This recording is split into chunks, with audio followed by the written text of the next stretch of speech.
concelleiro señor Pérez de Democracia Ourensana, non que na inclusión das persoas que estén nunha situación de risco de exclusión social.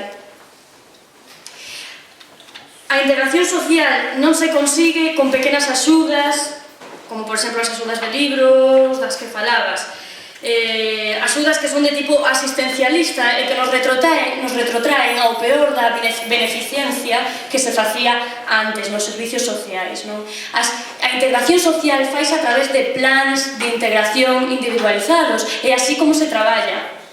É así como se traballa, porque senón non imos ao núcleo do problema, senón estamos poñendo parches constantemente. É así como se fai a integración social, facendo plans individualizados desa integración, que obxectivos a nivel social se teñen que traballar con cada persoa, que obxectivos a nivel educativo, obxectivos formativos, de inserción laboral e demais. Se fai a través de plans.